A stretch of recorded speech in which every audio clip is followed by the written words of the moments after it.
I asked Ali literally 2 minutes ago what song we could sing about comebacks, and the first thing that came to her mind was a JoJo Siwa I song. can't. I'm so sorry. I don't really care about what they say. I'm gonna come back like a boomerang. What came to Why your was that? mind? I can't. The first song that came into my mind was, how does it go? Like, whatever makes you stronger. Oh wait, What whatever doesn't kill wouldn't you kill makes you you makes you. stronger. Stand a That little one. Oh, taller. dang, she's good. She went off. She went off. Now let me sing on the internet forever. Yeah, that was good. Kelly Love Clarkson. She won American Idol. it. Love to see it. I didn't know that. I know. Neither did Oh, I. This was a fun fact. she has her own late night show now, She right? does. So does Drew Barrymore. You should watch the YouTube video by Miss Mojo. They have like all those random rank videos. It's like the upbringing or the downfall or the tragic life of Drew Barrymore. It's so interesting. Do you know anything about Drew Barrymore? It's so interesting, her story. Look No. it up. It's like she's like fourth, fifth generation as like a Hollywood family. Like her great grandparents in like the late 1800s and early 1900s were like famous, but the whole family is like notorious for like drug use and alcoholism. She was like 8 years Oh, old, 9 years old, going with her mom. Like her mom brought her to like club studio, like Studio 54 in New York. She had like her first alcohol drinks when she was 9. She was like smoking marijuana when she was like 10, 11. She was in oh rehab by my the time she was goodness. 13. Yeah, she's had a crazy life. Watch that video. Talk about a comeback. And now she's like Where? one of America's sweethearts. Oh, dang. Mm-hmm. Look at that. Look at that comeback. I don't know. That What is comes to mind when you think of crazy. comeback?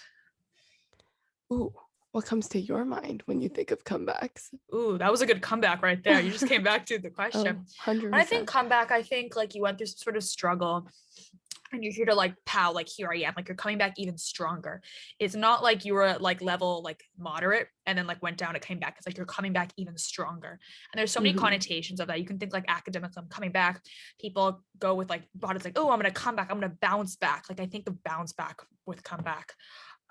Even like within sports, like, oh, I'm gonna make a comeback, blah blah blah. What about you? 100%. I think when I think of comeback, I think of an almost like an expectation that like a Mm, failure is met with success. And I guess a question I have is whether that's always true. Like whether not at if all. someone Yeah. always falls, like does that comeback always happen? Like it almost feels Ooh. like as a society, we like put so much pressure on people being able to come back. And when Yeah. we fail, we're like, oh, it's gonna make us stronger. We're gonna come back better. Um, but it takes a lot of effort. It like doesn't just come like that, right? No. Like And it's sometimes not it like, just doesn't as well. yeah, one hundred It's saying like percent. if you like, I think it also perpetrates this narrative that's like if something bad happens, you have to persist and you have to continue until you show the world you can.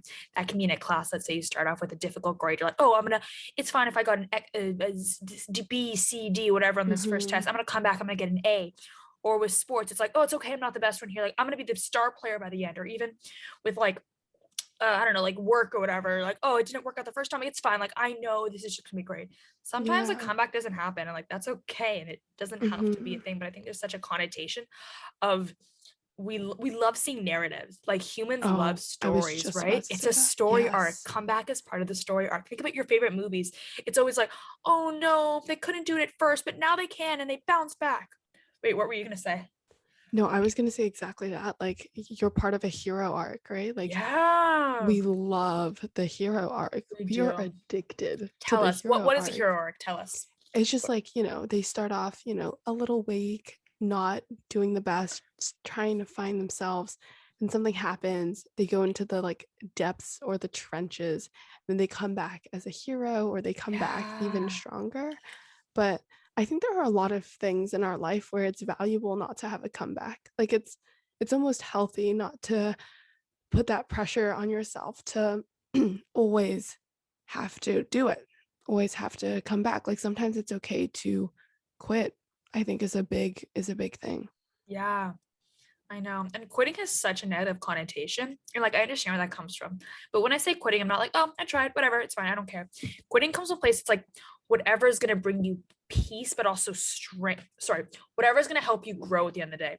And of course, we usually connotate that to, okay, I couldn't do it at first, but I'm gonna reach this challenge, I'm gonna get it. Great. That happens a lot of the time. But sometimes the pursuit of reaching that goal or reaching that metric doesn't grow you, it breaks you. So it's difficult to find out in time sometimes. Like, is this something that I know I can grow from, or is this Mhm. pursuit something that's going to break me? What are your thoughts on that?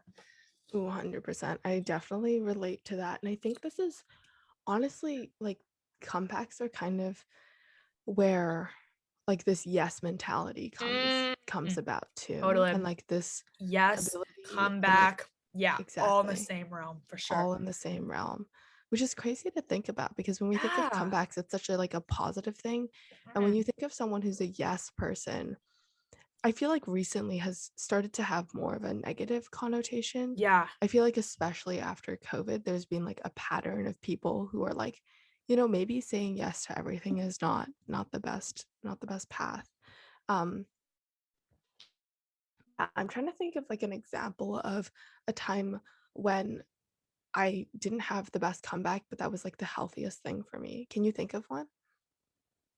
No, for sure. Like sometimes, okay, because like I'm not going to answer that question particularly. I want to just put this in another realm because we don't think of comebacks in terms of relationships ever, in terms of like friendships or family. Like you always see it as a point of growth. You're not like, oh, like yeah, I guess, I don't know. Maybe you do. Do you see relationships as, I see comebacks as like a victory. But even let's say you get in a fight with someone you love, you don't say, oh, like we won, like this was a victory. It was like, no, that still happened. It's not like, that didn't exist or like we're stronger now. It is, but it isn't. I don't know. I think of like Mm-hmm. it's difficult to measure. You can't put a metric to relationships, which is usually what you do with other things too, like coming back. Yeah. In my mind, it's always like that graph, right? Where it like starts off at a certain Yeah. place, goes down, and then goes up Oh, totally. higher. The opposite bell Um, curve. yeah, exactly.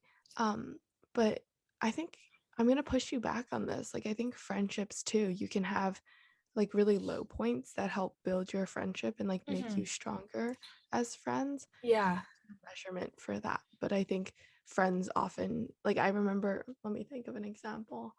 Um, yeah, I guess like I'm blanking on an example, but I feel like sometimes as friends, like you can have like you have really low points and then come back from it and then Yeah. reflect on it, which is No, something really I cool. completely understand. I think, no, I'm on the same page with you that you can have difficult parts of your 100%. friendship. My my lack of consistency with that metaphor comes at a place where I see comeback as a one-time thing. So let's say Ooh, you like, you interesting. know what I mean? Like, let's say, like, let's go to like a class. Okay. I didn't do well in this test. It's fine. I'm going to pull up my socks. I'm going to do well. And the rest of the semester is great. Usually it's hard to see that up and down. But with friendships, it's not like, oh, we had one fight. We went through it. Now we're good. You're constantly working to improve your relationships. So the idea of Mm-hmm. comeback being a singular thing rather than a multiple thing makes it difficult for me to sort of relate comeback as in terms of relationships because it's a comeback, not comebacks. So that's where Ooh, I don't see the similarities too much interesting. there. You know what I Yeah, mean? Like for it's not like, oh, sure. like we had one fight and now we fix it and now we're good. Like no, like you're consistently gonna have to improve and come across other obstacles. Whereas usually when we again, that's another thing too, but I guess in other parts of your life too, comeback is not a one-time thing. And like even if you solve or you go through a low point and like you overcome it, like doesn't mean that's the only battle and the only hurdle you're gonna have to overcome within that aspect. Like there's many. And if you and like that's only one part of it. And like it's definitely a long-term journey. Yeah, for sure. No, I was gonna say when I think of comeback, I think of like a really long timeline. Like Mm, I don't think of it as like a single event, which is okay. interesting. I wonder where that came from, like our perspective. Oh, Yeah. that's the other thing I want to kind of get into, like this idea of Kind how of. like our words and our culture have like Yes. shaped us. It's so fascinating. No, I the watched a study of TikTok on it. language. Oh, tell me, tell me. Yes. Tell me what the And it's TikTok like said. it was talking about Spanish and German, I'm pretty sure. And it was talking about like bridges and how in one language it was a more feminine word. And so Bridges when you asked like like a from bridge, two lands. yeah. Okay, okay. And if you ask like the more feminine language, they describe the bridge as something that's beautiful. Okay. But if you ask the other language that's more masculine, they say it's a strong, a long Mm, bridge. interesting. And that like vocabulary and how you associate different words with different almost like adjectives or whether it's feminine or masculine like shapes in a way like the way you think about a lot of things, which is Absolutely. crazy. So I wonder if comeback is the same way, I'm sure. like yeah, the way that we speak about comeback is shaping us. Ooh. Oh, totally. Like I would I want to continue that point. One really potent example of that was I'm not even joking, like every 6 months or so, there was a word my parents seemed to use like nonstop. And like I Oh never yeah. heard that word before, but like every time I associate that word, like one word, I don't know why it comes to my head, delegate, delegate. Like Yes. delegate, you hear it in school, we heard it in collaborations.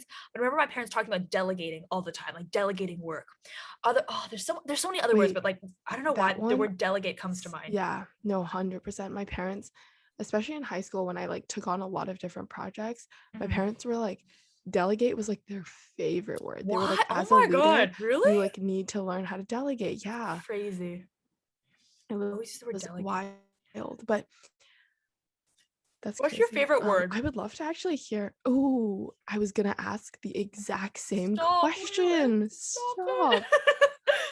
Literally I last week, can't. I watched Shang-Chi Oh, and I was about to text Ali and she's like, watching Shang-Chi with my friends, I like, talk can't. to you later. And I was I like, literally I cannot. literally just stepped foot like outside of the, like, how are we this connected? I don't Did you know. end up watching it, by the way?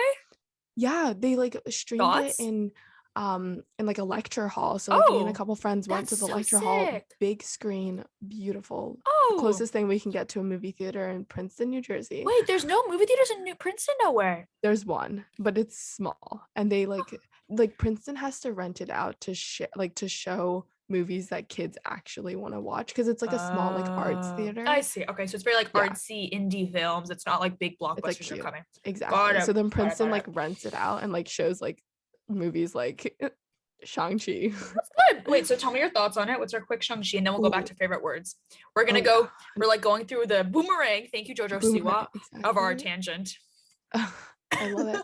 Um, I like the movie. I was a little underwhelmed. Here's my movie criteria. Tell me, If tell I me. cry, best movie ever. Oh, So that includes got it. Frozen, Oh, Alvin and the Chipmunks 3, no. Zootopia, like all of the good classics.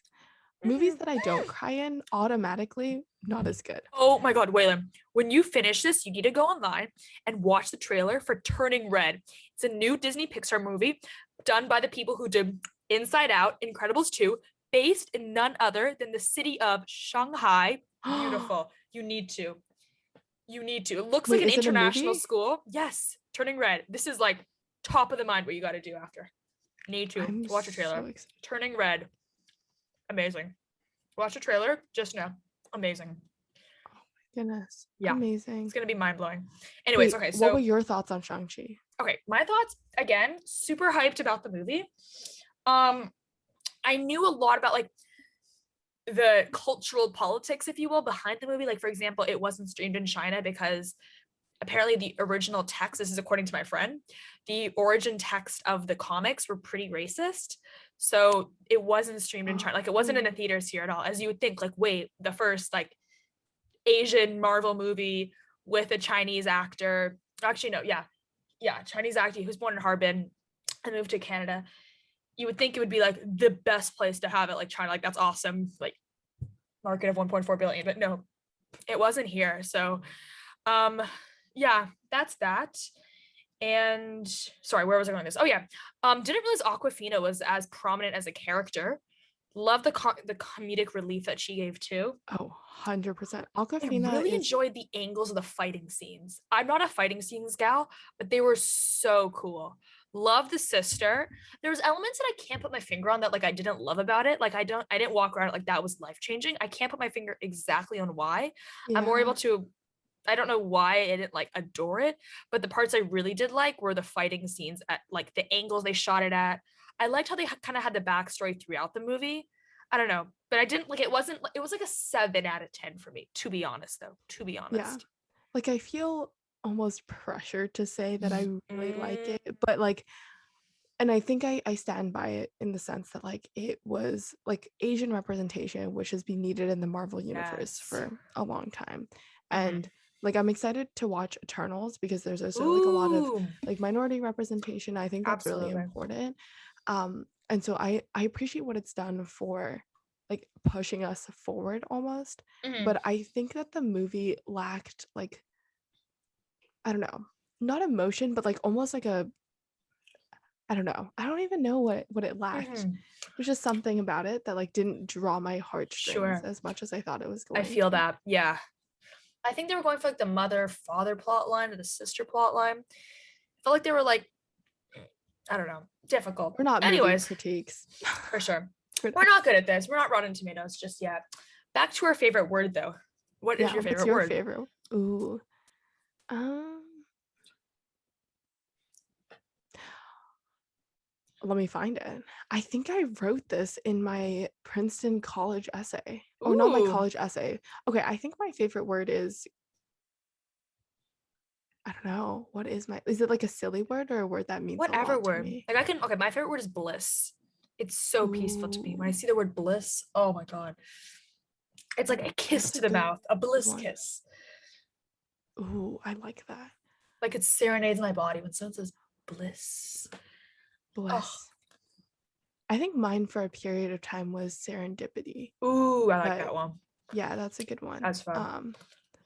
I've been saying amazing a lot. That's been a new favorite. But okay, I remember watching something about this, but finding your favorite and like committing to favorites is Oh, really hard. yeah. Me too.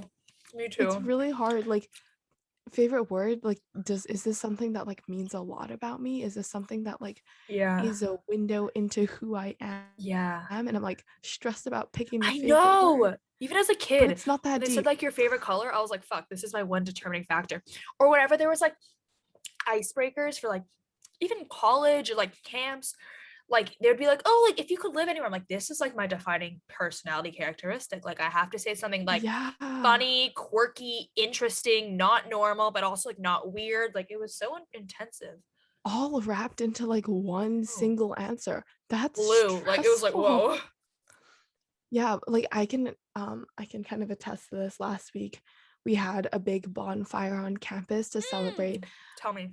um Princeton winning against Harvard and Yale. As the Amazing. Harvard and Yale game happened, we were like in New Jersey. We were It's a like, "Yay, we won. We're better." And then Harvard and Yale was like, "We don't care about you. We care about this game." We were like, woohoo. "Woo, I love the football." hashtag. I saw you like Oh my. reversed fuck with like each of their things. I thought it was so funny. Yeah. Oh yeah. But with the bonfire, like you get to decorate like a palette almost. Like you Ooh. know those packing palettes? Oh yeah, yeah, yeah. Yeah, and you can like decorate it with chalk. So I was asked like, what are you gonna put on like the palette in like a group setting? And I was Sure. like, the pressure, like Oh what my like it has to God. be something that's funny, something unique, something Sure. that like will get the crowd going, but will Yeah. also be like something that's me. And I didn't end up saying anything funny. I was like a bad joke and nobody Of laughed, but course. it's fine. That's And fine. then after it's kind of like, okay, like it's not even that big of a deal, but in my mind, it's a big Yeah. deal. Because it's like first impressions. That's like the same thing with like any application you do too. It's like each answer is so scrutinized, which is so pressurizing. You're like, no, just Like, take me for how I am and know all of me, know I all know. parts of me at once, but that's kind of impossible.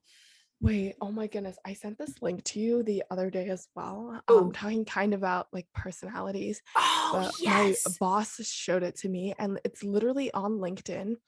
There's like an extension you can use. And then on the side, on like the right side of the panel, it'll show you like the person you're looking up's personality traits and Ooh, the best ways to connect with them based on those no personality traits. way. It's literally like wild. Like I've never seen anything like it. I'm going to send you a picture right now because it Please. was mind blowing. That's Wait, crazy. is that Damn. not insane? I saw some the other day on LinkedIn, like they had like, their title, blah, blah, blah, blah, blah, blah. And the last thing was E and something J. And I was like, wait, they put their Myers-Briggs personality thing on their title. I kind of love that. That's actually funny you Okay. mentioned that too, because I was listening to the Huberman podcast day, and it was, what was it? Let me find the name of the podcast so I can correctly reference it. It was about, who knows what it was about? Let's find it. Oh, yeah. Oh, sorry, it wasn't that. How to adopt a growth mindset. This is the happiness lab with Lori Santos. She's a professor at Yale and she teaches like all about happiness or some sort of course like that. And it's like the most Yeah. popular course at Yale in the past like 200 years. And it was all about how to adopt a growth mindset, blah, blah, blah, blah. And then it talked about personality quizzes and how everyone's like so obsessed with like Myers-Briggs and these like BuzzFeed quizzes. But in reality, like it puts you in a box that doesn't allow for some sort of growth mindset. It's like, oh, like I am someone who is an introvert or like a Oh, 100%. whatever, and like that's who you are. Like that's not, these personalities that like label you are not very growth mindset centric. So I thought that was a kind of interesting perspective. Yeah. No, I did a whole speech on personality tests actually in my sophomore year and how they're all just a scam. Like the Myers-Briggs test was not even scientifically based. It was just Really? like, it was based like these two women, they like people watched and then they came up with these categories kind of No. arbitrarily. And now it's like one of the most commonly used. It's used literally people um get jobs based on their Myers-Briggs, and it's not even based No on way. science. Um, and the reason why it works is because they put such generic buckets that anyone can relate to. I And you know. find yourself in those. You're like, I wait, that's know. me. And That's then you start me. believing in it, which is Okay, crazy. so my internship for this past summer, I was Yeah. doing a bunch of product marketing and things like that. And Okay. that's what I had to do. So it was for an art startup called Peggy. And on this project that I was doing, I had to create a quiz that was like, what type of Mm-hmm. art investor are you? And I was writing everything, like putting together the logic of the quiz, the questions, what it would bring to the personalities, the descriptions. I'm like, I'm not a professional. Like, I don't know what a professional quiz letter is, but the idea, like people would Yeah. get them, they're like, oh my God, like this is so me. I'm like, the quiz does not know you. Like, I don't know you. Like, no, that was like, yeah, like, yes, there's a little bit of like intuition, like, oh, you like things organized. Oh, you don't. Oh, you're someone who likes things organized, blah, blah, blah. Like, oh my God. But like, it's, unless I've yet to come across one that's super scientifically proven that has like a bunch of research papers and academic papers and literature backing it up. But at this point, like, no, like you find yourself, that's why like all the BuzzFeed quizzes are so popular. It's like, depending on what sort of carrot cake you like, we can tell you what day of the week you enjoy the most. Like, what the fuck? Like, how on earth? That is not true. You really do find yourself though. You really, really do. You want to, because you want to be part of the in group. You're like, oh, why? Oh, I totally see that. And they use generic Yeah. language like, oh, you're a loyal friend who sticks up for those and is really passionate about the things you're passionate about and doesn't care about the people they don't care about. You're like, what? Like they speak in circles. No shit. Like everyone is like that. You're 100%. a human with blood in your body and likes to breathe. Oh my God, they know me No so well. way. It's like I'm Yeah. holding up a mirror. Same with horoscopes, T. I'm not a horoscope person, but like low key the same Neither am thing. I. Yeah. 100%. Like the Sort rising of. moon, I rising don't I star. don't understand. I know I'm I an don't get it. Aquarius and that's it. But also like I like how people have that for them. Like I think it's a Yes. very It's like comforting spiritual. thing Yeah, for yeah, some. yeah, in some Yeah. ways. And There's if it helps apps. you It's find good. out more about yourself, like Yeah. you do you. Exactly. Not for me, I but think everyone it's has like, yeah. I do see it as like an element of spirituality, which we can get into another whole discussion about like spirituality and like where that sits among the vortex of like culture, religion, intuition, that sort of thing. But I do see it as some sort of spiritual thing where you feel like you're part of something greater and there's something beyond just like human powers that impact you. Yeah. I don't know. Oh my I goodness. have a couple of I'll friends really into quote it. yeah. I had a humanities teacher in high school and he was like kind of like a little crazy because we were in the middle of like our India unit and transitioning to our Middle East unit and he pulls up this like Slovakian film Oh, that like is in like a language nobody speaks. It's like a dying language. oh. um and it's not even about the countries we were studying. We were like, this is so random, and he quoted it for the rest of the year. At the time I thought it was dumb. Now I kind of see it, so like it's fine. We were wrong Yeah. back then. But the crux of the movie is basically like this guy, he goes on his hero journey.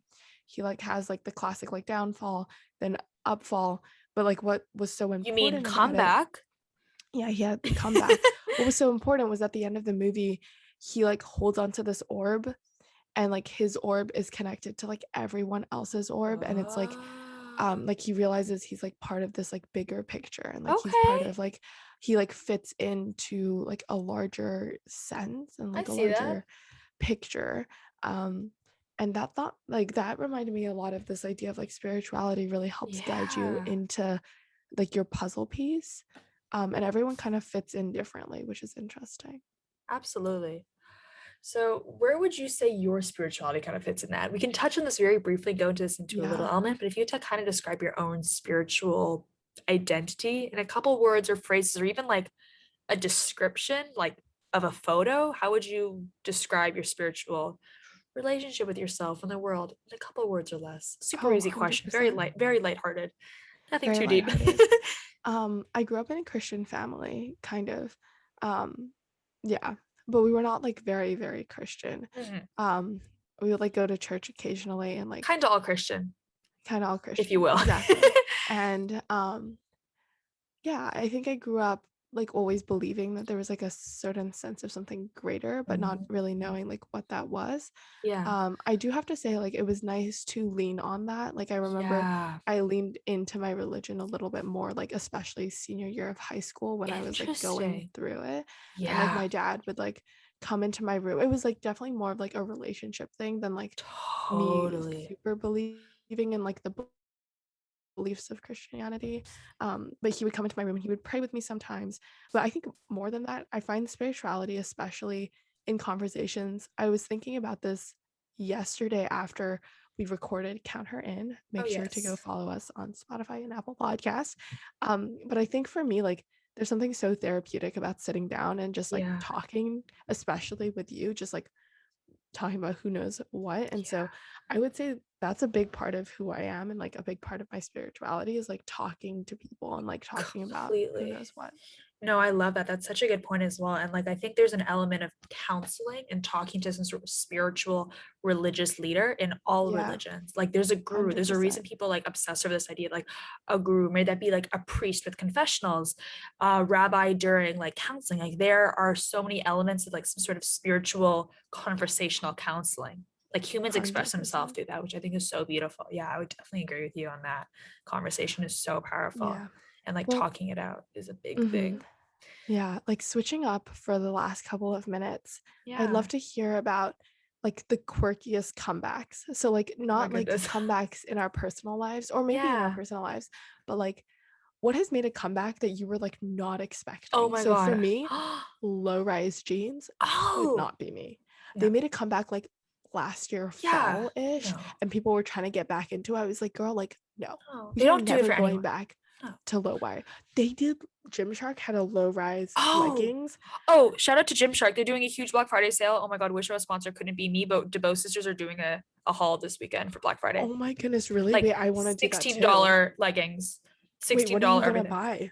Dude, Wait, like, Black Friday, is it happening now? yeah, go online. It's so good. Like, really, like, literally $16 leggings, $9 Holy, bras. wait, this is good. Okay, I'm literally going to do my shopping right after this because Amazing. we love to see it. Yeah. Also, happy Hanukkah, everyone. This is our last episode before Hanukkah Oh starts. We're excited yeah. for that. Wait, how is it celebrating Hanukkah without your family? This is the first It's time? actually the second year. Hanukkah is it's the same. Jewish calendars and Chinese calendar are the same because they follow the lunar Oh, calendar. interesting. So Okay, it's yeah. different than that. So last year it was like mid-December and like I was already in China. And this year it's before I go home. Oh. So yeah, it's 8 days, premise of Hanukkah. The Jews were chilling, and then the Greeks came, and they're like, "You can't be Jewish." They're like, "Oh no!" And then they ruined the temple, and they tried to continue the temple, but didn't have enough oil to light the lamp. They only had enough oil for 1 day, but it lasted for 8 days. And the Jews, they made a team called the Maccabees, and they fought them, and they were able to win in the end. And because of that oil, the oil lasted for 8 days, and it's the miracle of light. It's the light holiday, the miracle of light, but it's like a lot of miracles and it's pretty happy. It's a Mhm. very celebratory holiday. So we eat lots of foods with oil, latkes, which is fried potato pancakes, jelly Oh yeah. donuts. We play Mhm. dreidel, which is again the Jews would play with like a spinning top, and geld, which is like money. We give gifts. Yeah, that's pretty much it. Those are the main things. We sing dreidel, dreidel, dreidel. That's pretty much it. I It's love always it. fun. But yeah, there's a couple of Hanukkah parties happening. One on Sunday night I'm gonna go to, one on Monday, and they're fun. So I'm looking forward to that. It was actually my friend's birthday today. She's from Poland, and there's a lot of like Polish Jewish food and things like that. And she loves challah bread, which is like what Jews eat every Friday night. It's like it's egg yolk bread. Unleavened bread, Yeah, right? unleavened. No, no, no, no. That's matzah Um, bread. That's like flat bread. That's pasta. oh, That's okay. like crackers. That's a buhautscha moment. That's not good. Challah bread is like delicious. Like Oh, Challah. we love it. Look it up. Challah bread, beautiful, beautiful. We eat that every Friday night. Challah bread. Anyways, I ordered some for her, and she's chilling, so I'm very happy for her. Challah Oh, bread I is so love that. fire. Challah bread French toast, game changer. Where was I going with this? Oh yeah, Hanukkah. We're hyped for that. We are very hyped for Hanukkah. We are hyped, hyped, hyped. And we light the menorah, of Amazing. course. How could I forget? We light the menorah. Eight, yeah, there's 8 candles, and then a chamesh, which is like the ninth candle, and you use the ninth one to light all 8 of them. And you light one for each day of the night. It's 8 days. So 1 the first day, 2 the second day, and so on and so forth. Yeah. So it's a fun one. Yeah, It's fun. I love it. I just searched out challah bread, and one of the first things that come up is whether challah bread is healthy or not. Oh, And it definitely says not. it's like it's on two steps. It's like it can be very nutritious or Ooh, just high in fat, refined carbs, and sugar. totally. Like it's one or Absolutely. the other. Oh, absolutely. Oh my goodness. But yeah, when you have It's so challah bread funny. on Friday nights, it's supposed to resemble manna, which is like a type of bread that the Jews ate when they were in the desert, and manna like fell from the heavens. So it's like this special bread, and they Oh, would get 2 of them on Friday because you don't work on Saturday, so wouldn't have to bake twice. You would have 2 loaves of challah. When you make the prayer, you hold the 2 of them together. And all Shabbats, you dip it into salt because the salt signifies the desert sand. So you dip the challah into salt and you eat it. But during Rosh Hashanah, it's like September, October, the Jewish New Year, because it's a sweet new year, you dip it into honey. So that's the story of challah. And challah is so far. We make homemade challah at the Debo house, and it is the best challah in the world. I'm not even joking. TTT. I It's so love good. it. So Did you good. used to help out and like make it? No, I don't like cooking, but No, yes, you don't I've like done cooking. like definitely like cooks at the, oh, and it's braided. That's another thing too. It's braided Oh, we bread. love it. Yeah. It's really beautiful. Yeah. Yes, no, I've done it, but like I wouldn't do it regularly, but like, they'd be like cooks and things. I'd be like, oh, I'm braiding and I'm such a queen, but no, I would not. But it's a good story. I should say I did, but I did not. Absolutely did not. Was there anything that you made with your parents growing up ever? Oh yeah. I Oh, loved so my mom would always make us, and this was a good habit. So that was good. There's a lot of things retrospectively my parents did that like now I'm like, yes, it makes sense. yes. Um, but yeah, every time we would have a dinner party, they would ask us to like set the tables, like Oh, fold the yeah, same. napkins, all of that fun Totally. stuff. And every dinner or like anytime I had time and my mom was in the kitchen, I developed a pretty good habit of just like asking her if she needed help with anything and like Mhm. asking her if I could help out. And some of my favorite memories have been like on the kitchen floor, just like watching my Yes. mom cook. Um, Oh, we had a really high stool that didn't have like a bottom, like it like I could fit under the high oh, stool I for a love really it. long time. So I would sit under there and I would watch her like bake or I would watch her cook. Oh. So that was really special. But yeah, like I love baking. I love like Oh, cooking to some extent too. Like if I was good at it, my mom is so good. My dad, oh. divine. But yeah, always a Could it be special me? place. Could not be me, but that's good to know. Anyways, we're gonna wrap up now. Thank you guys so much for listening. Hope you enjoyed our overcoming Oh yeah. strategies and stories and rambles and random everything in between. Hmm. Don't forget to follow, like, and everything on Apple Podcasts, Spotify, wherever you listen to this podcast now, following us on socials. Everything's linked below. And we ask you to so kindly do this because it helps us grow, helps us engage, and all that fun stuff, build up the community. Oh yeah. And we'll see you guys next time. Bye.